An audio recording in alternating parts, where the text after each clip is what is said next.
Hi, everybody. Welcome to the 2.9. Note, this is the quotient rule. The quotient rule is like the product rule, but it's for division instead of multiplication. So it, in a lot of ways, looks really similar to the product rule.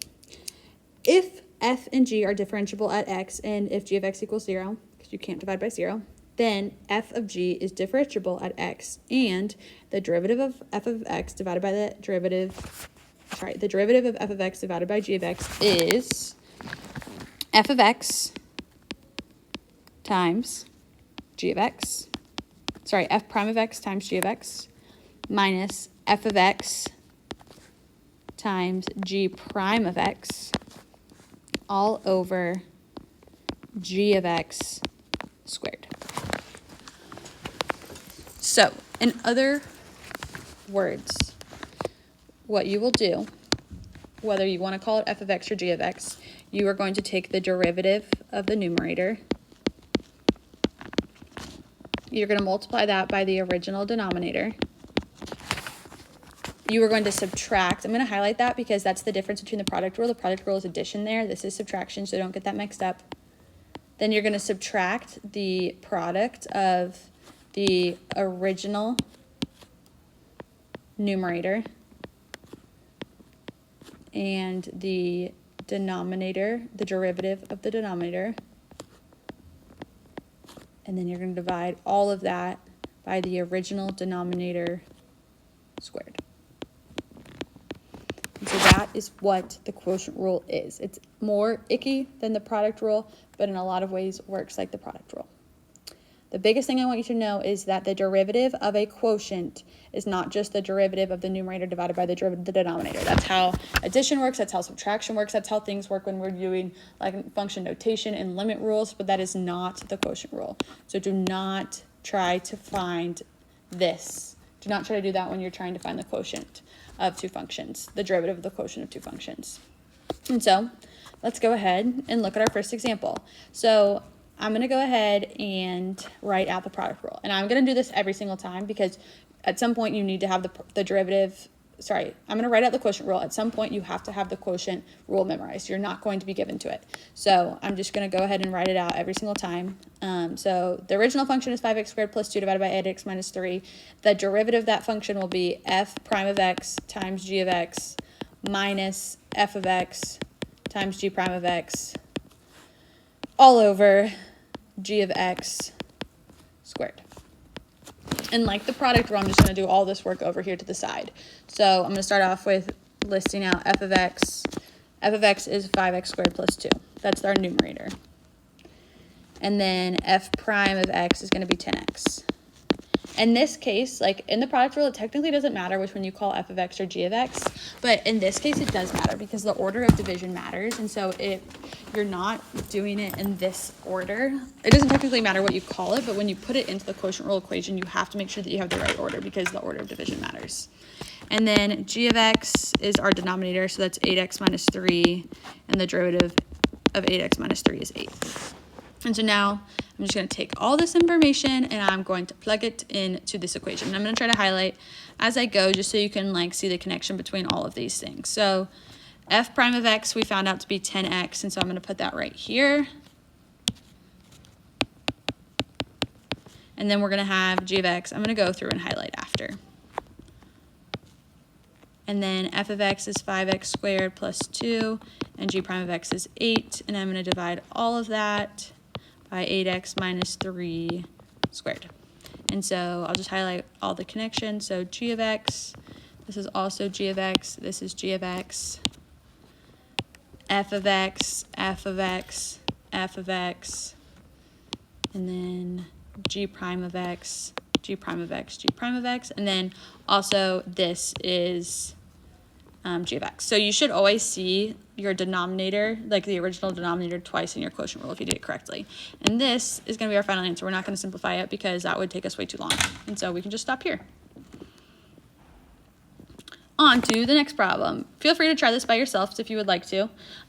This numerator I'm going to call f of x. Denominator I'm going to call g of x. And then I'm going to write out the quotient rule so I can memorize it.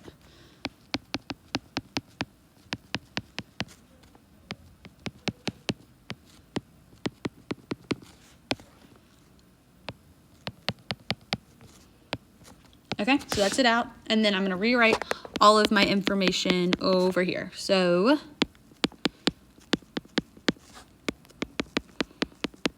the derivative of 2x cubed plus 7 is 6x squared. The original denominator is negative 10x plus 1. The derivative of that denominator is negative 10. Now I'm going to put all my information into the product rule equation, or sorry, the quotient rule equation. So just try it out and then check your work.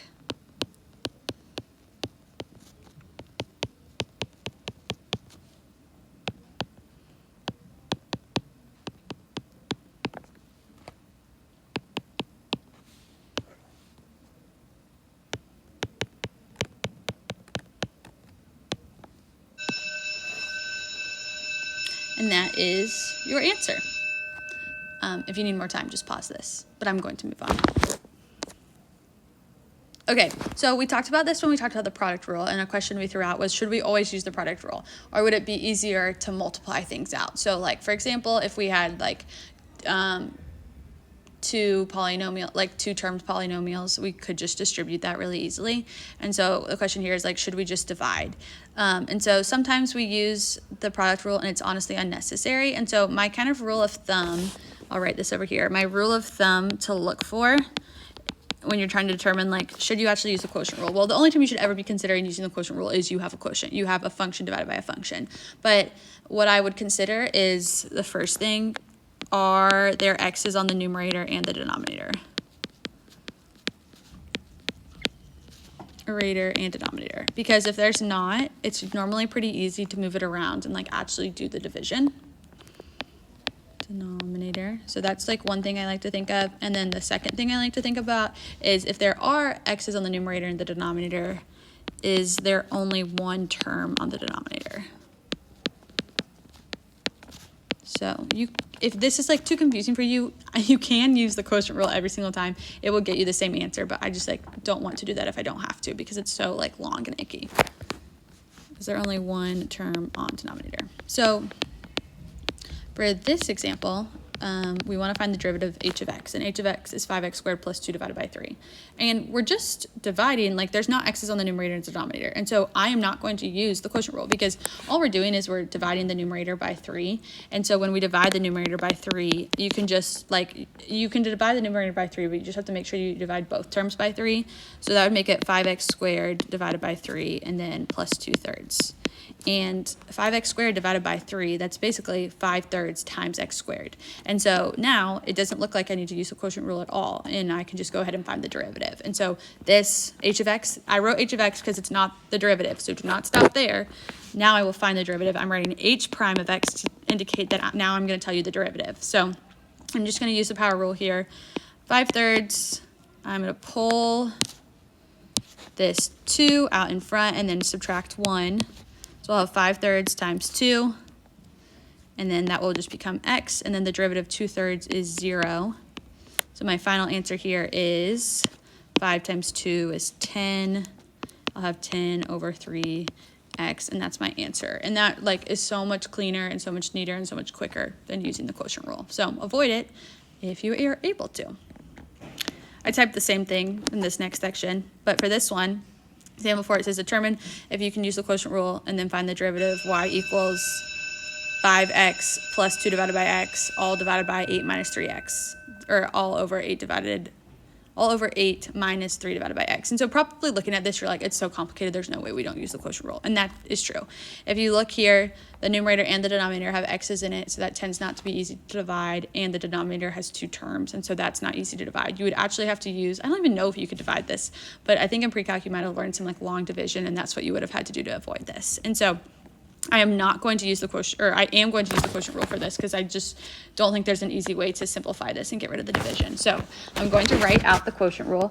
I'm going to write y prime. Y prime is another way that you can say the derivative. So that just means the derivative of y. And I'm going to call this top function f of x, the bottom one g of x. I'm going to write this out.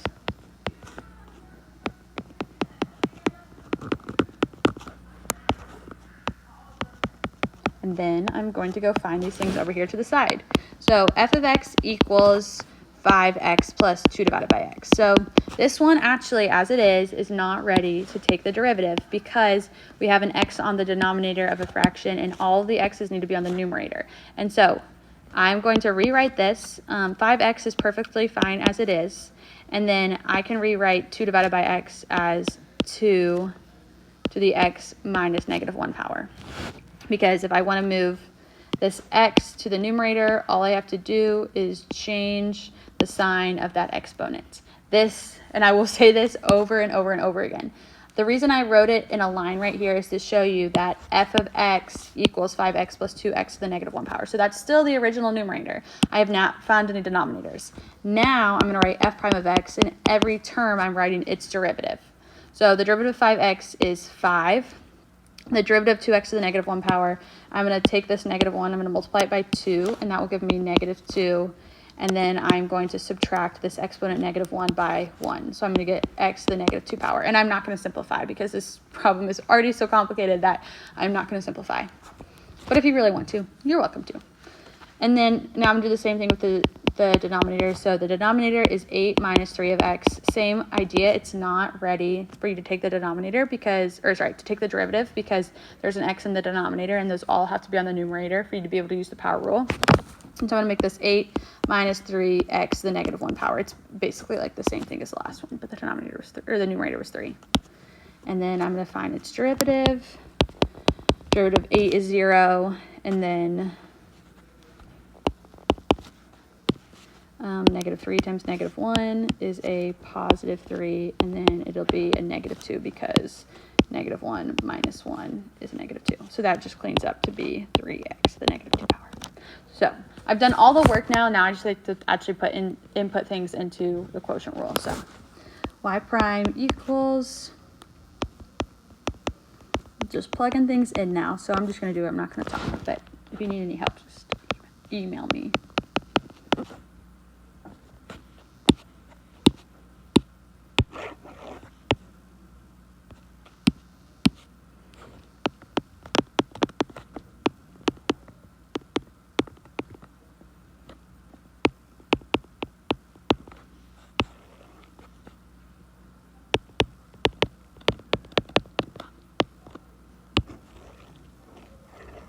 And that is your answer. Next problem, example 5. Determine if you should use the quotient rule and then find the derivative of y equals 3 divided by 5x squared. So are there x's on the numerator and denominator? No, they're just on the denominator. And so that normally indicates to me that I can use the quotient rule. Also, I guess the thing that you have to ask is if it's just on the denominator, there can only be one term as well. So keep that in mind. But because there's only one term and there's an x on the denominator, how I can rewrite this is I can think about this as 3 over 5. And then if I want to move this to the top, I just make it x to the negative 2 power. And so yes, there's a quotient, but really the quotient is like just 3/5 times x to the negative 2 power. So I can just go ahead and find the derivative. So you can either write y prime or dy dx, but I'm going to do 3/5 times negative 2, and then negative 2 minus 1 is negative 3. So your answer here is 3 times negative 2 is negative 6/5. X to the negative 3 power, and because this one's easy, I'm just going to simplify it. So this will be negative 6/5 x cubed. So if I want to make that the simplified version of something with an exponent is the exponent's positive. So if I want to make this positive, I just move it to the denominator. And I'll make that 3 a little bit smaller so you guys can tell it's an exponent. Just like that, and that's our answer. One more problem. Determine if you should use the quotient rule and then find the derivative of j of t equals 5t squared plus 2 equals 8t squared, or 8t, that quantity squared. So this one might be just as easy to use either one. So feel free to use the quotient rule, but I'm not going to because yes, there's a t in every term, but the denominator only has one term. And so that makes it easier to divide. So first I'm going to just clean up my denominator. I'm like going to actually square 8t. So 8t squared is just 8t times 8t, which is 64t. And then as long as there's only one term on the denominator, all I have to do is multiply both terms on the numerator by that term. So that should be squared. So I'll do 5t squared divided by 64t squared, and then I'll do 2 divided by 64t squared. These t's cancel out, so I'm just copying this over. It's still j of t. So I'll have 5/6 here, and then I'll have 2 over 64 divided by t squared. I'm going to go ahead and simplify that. 2 over 64 is 1 over 32. And then this is still not set up for us to use the power rule because we have a t on the denominator, but all you have to do to get that t on the numerator is make its exponent negative. And so now we have no more like quotients of functions, and we can just go ahead and find the derivative of that. You haven't found the derivative yet. That's why I never wrote j prime of t anywhere. Now I'm going to write j prime of t. The derivative of 5/6 is 0, and then the derivative of 1/32 times t to the negative 2 power is, well, I'll do negative 2 times 1/32, so I'll have negative 2 over 32. And then it'll be t, negative 2 minus 1 is negative 3. And then I'll go ahead and simplify this. Negative 2 over 32 is negative 1/16. And then if I want to make that t, the exponent positive, I have to move it to the denominator. And this will be my final answer. So that's the quotient rule. Hope you enjoyed. Good luck.